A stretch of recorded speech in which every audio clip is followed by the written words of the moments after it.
Hey there, hi, welcome to the channel. I am Garrett and I am here to tell you today that you are seriously risking it all with these dangerous interior design mistakes and we need to get them corrected and sorted out, honey. The first one you are making is that you have a microwave over your stove. Now, I just visually don't like this. I don't think it looks good. I think that's a really great statement place in your kitchen where you could have a beautiful vent hood and do lots of things. But the reason this is dangerous is because it's kind of like a high position to have a microwave. Things are going in there, they're very hot and coming out of there. Like if you were having a delicious and hearty, heart-healthy bowl of tomato soup that you're heating in your microwave, well, taking it out of there in that position that's high up like that poses the risk that you're literally just gonna pour all of it on top of yourself.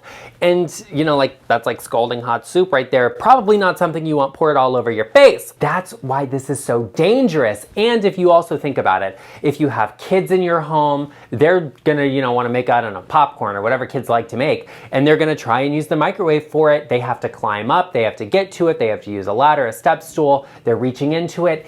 It's just not safe to have something that high where hot food comes out of. Now, every time I say this, the obvious question always comes up of, where do I put the microwave? And the answer to that is somewhere else. And I don't necessarily know the layout of your home and your kitchen, but there's creative places you could put a microwave instead of above your stove.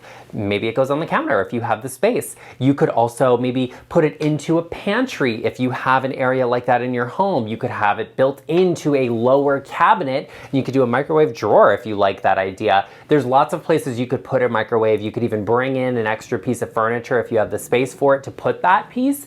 That way it's out of harm's way. Like you're not gonna burn yourself getting something out of it because it's right there at your arm's level. If you are a person that maybe you're a little clumsy, maybe you just don't really have that arm strength, having a microwave up that high, super dangerous and not something you should have in your home. Let's talk about another dangerous design mistake. I don't like rugs on carpet. Area rugs on carpet, absolutely not. It's redundant. It doesn't make any sense. Like the carpet's already soft. You don't have to have area rugs on top of it. And the reality is, area rugs are not made to go on carpet because they wrinkle, they shift, they need a solid surface underneath them. But an area rug in itself can actually be dangerous, especially if it's on carpet, but either way, it can be dangerous because it poses a tripping hazard. Now, I walk elegantly and gracefully and I look where I'm going. So no, I don't trip over things like carpet, but not everybody does that. Or, some people just, maybe they watch where they're going, but they shuffle their feet, especially someone that's maybe a little older. That could be a serious, serious risk, falling, tripping. It's absolutely a danger, a hazard, a risk in your home, and it's something you really have to think about. If you have guests over, they're not necessarily familiar with the layout of your house or know what to expect and where to expect it. So it's something that's a really dangerous risk and hazard for them, and you don't want people coming into your house and tripping and falling and whatever all over the place. Also, I will say, I know why people do it and where you're getting the idea from. It like defines an area, having an area rug on carpet, and it creates a little bit of layer and warmth, and sometimes you just don't like the color of your carpet. But there are other ways to go about fixing that. First of all, don't come to me in the comment section talking about, oh, well, it hides the stains on my carpet. No. You could have your carpet cleaned or you could have it replaced, and yes, you're gonna have to budget for those things, but it's better than just covering up the stains with a carpet. There are certain things you can do with a layout to accommodate that defined space, like feeling you're after, that don't involve an area rug on wall-to-wall carpet. I would say save yourself the money from buying the area rug, don't put it on the carpet and just have the carpet be. An area rug, if you have a beautiful antique or vintage rug, like that's art. You could hang it up as art. It could be like a tapestry, and that's cool too. So just think about it. What can you do to accommodate not having a rug on carpet to stop any potential tripping or hazards in your home that pose a serious danger not only to you, but to everyone involved and your guests? Now, personally, I just don't think an area rug on carpet is necessary or it looks good because, like I said, it's redundant. Like, why do you have to have two of the same thing, one over top of each other? Don't make no sense to me. But what does make sense to me is that when you are stuck decorating your home and you don't know what the answer is or the solution, that you should book a one-on-one consultation with me me using the link in the description box down below or going to intro.co/GarrettLeChic so I can answer any and all of your design and decorating needs. I know that not all of you live in an area that has extreme weather or, conditions like that, which is fine, but sometimes the unexpected thing happens. Like sometimes there's an earthquake in New York City. Like you never know what's gonna happen. So one of the major,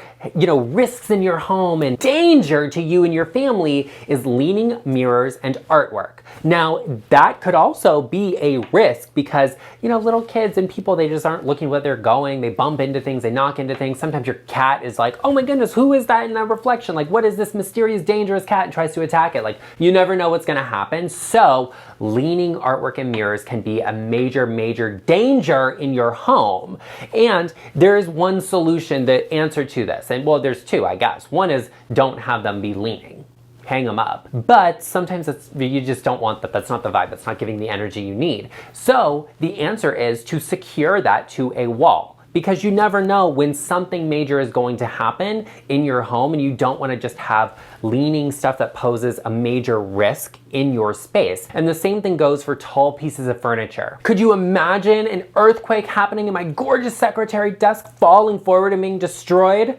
I would be devastated. You don't want those sorts of things in your house posing a risk to you. It's a hazard and you absolutely want to avoid that. Especially since, if it's like a mirror or a picture and there's glass in it, like if it falls forward, now you have not only did you avoid getting crushed by that, and I think that's great, but you have broken glass everywhere, all over the place. And if you have to evacuate in an emergency, there's glass on the floor. It's not safe. So be sure you are thinking about all of those risks, especially in the area you live in, and saying like, hey, maybe that's not something I'm expecting to happen here, but it's probably something I should be prepared for by securing any and all tall furniture and leaning artwork and mirrors to the walls. Now, another risk, a danger in your home that I have always spoken about, because I'm looking out for you, okay? Like, honey, I'm here for you, is large tile in a bathroom and in a shower. Specifically floor tile. Now, I know you'll have the people online, like the cleaning experts that are like, oh no, large tiles because there are less grout lines.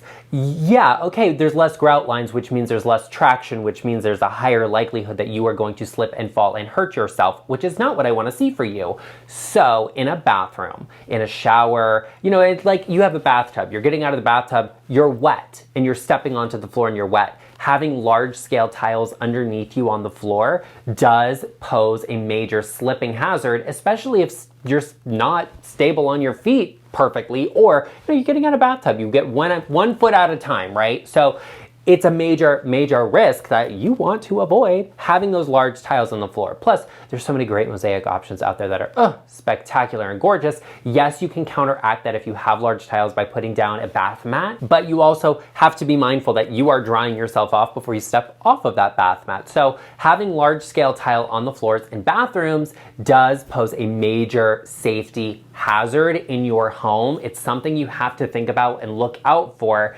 And it's easy for me to say like, oh no, don't put that tile down, put something else down. Sure, but what happens if you already have the tile in your bathroom?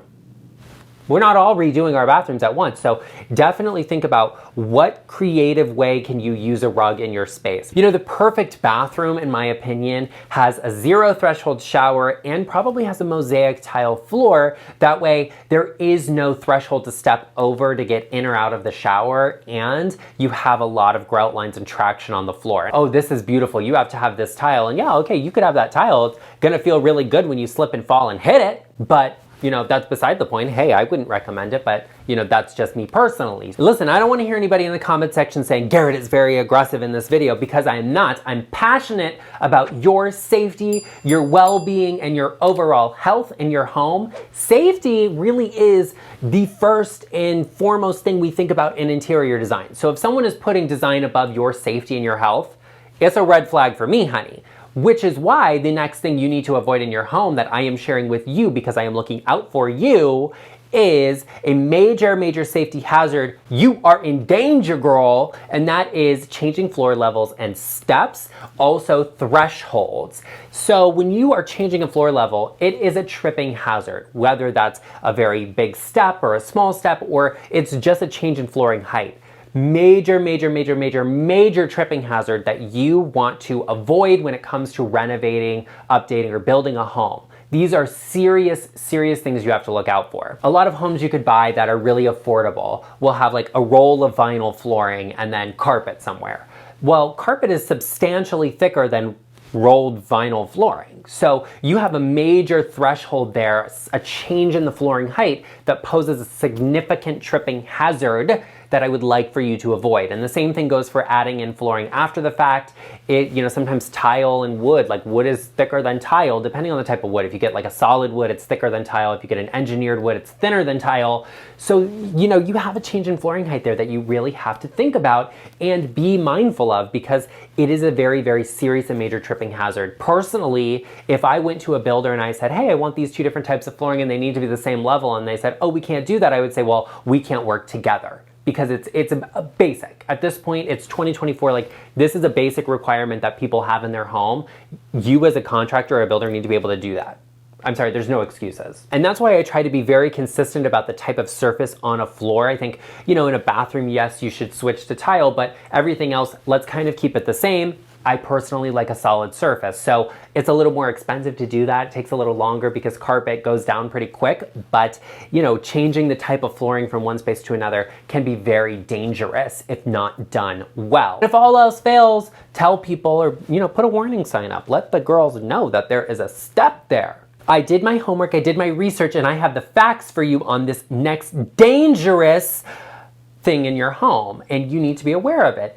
In 2022, there were over 2 million hospital visits in the United States for people who fell off of or fell onto their bed. Not kidding, 2 million people went to the hospital, went to emergency rooms because they fell on or off of their bed. Because your bed frame is actually quite dangerous and you need to know what is going on, what's happening. Now, many of those were young kids falling out of bed, which could be dangerous. A small child falling out of a bed, like even if it's not that high off the ground, it's still pretty high for them proportionally to the size of their body. Like, gotta be careful about it. Put some bed rails on it for the kids, honey. But also, there was a major risk of people tripping and falling into or hitting their bed frame. That goes alongside, flooring thresholds and rugs over carpet. You want to make sure you don't have tripping hazards in your home that pose a danger to you, to where you could trip and fall and hit your bed frame. And if you are that person that you have a solid bed frame or you have like a metal bed frame, I feel bad for your shins, girl, because I know you are knocking them, hitting them, bumping into things. It's too much. I can't handle it or deal with it. And don't even talk to me about stubbing your toe on a piece of furniture. Like, it's over, it's done, I'm finished for the day, I don't care what time it is, I'm going to bed. Like, I've had it, I cannot deal with it, I'm in pain, I'm in misery, I can't deal. So you need to seriously think about what type of furniture you're bringing into your space. And the easiest way to avoid the majority of this is having a bed frame that is upholstered and slightly lower to the floor. Not so low that it's difficult to get out of. So if you did fall and hit it, you wouldn't be like falling into a metal bed frame or a piece of wood hitting you. That would be an easy way to avoid ending up in the hospital because of your bed. Some of you have wood bed frames and you're like, well, what do I do here? And I'm in danger. Listen, you're probably fine if you are stable on your feet, you don't shuffle your feet, and you don't have tripping hazards in that space. Now, of course, the risk is always there. Like being a human person comes with risk. So you're gonna have to be prepared for some of it. But an easy way to avoid yourself falling into the bed is making sure you don't have clutter or debris around it. And if you do have something like an area rug under your bed on solid surface flooring, make sure it's secured properly in place. Make sure the nightstands are sitting on it and the bed is sitting on it so it is secured. It's not shifting or moving or sliding around. That's a good way and an easy way to avoid yourself falling into this dangerous situation of falling down and hitting yourself on your bed that has sent over 2 million people to the hospital in 2022 alone. It's 2024, so I don't know how many people this year, but that's a lot of people. One of the major things I see often and all of the time that not only is it just a bad design idea, but it also is a major safety hazard is not having clear pathways and access for egress in and out of your home. So if something were to happen to you, if you did trip and fall and hit yourself on the bed and you were like, oh no, I've fallen and I can't get up, and you had to call emergency services, they need to be able to get to you. If you have to go on a stretcher, that needs to be able to get in and out of your home. There needs to be pathways that are clear to get you out in the event of an emergency. Whether it was a health problem that, you have to be removed from your home, or if you have something like a fire happen, you have to be able to get out of your house. It's a major, major safety hazard not to be able to walk through your house, whether it's during the daytime or at night. Like I said, there was an earthquake in New York and New Jersey, okay? The girls didn't know what to do. They were not prepared for it because no one's thinking there's gonna be an earthquake in New Jersey. So, they weren't ready for it. You have to have clear pathways and egress no matter where you live so that you can get yourself safely out of your home, or emergency responders can get into your home to take care of whatever it is that needs taken care of. Actually, when it comes to residential interior design,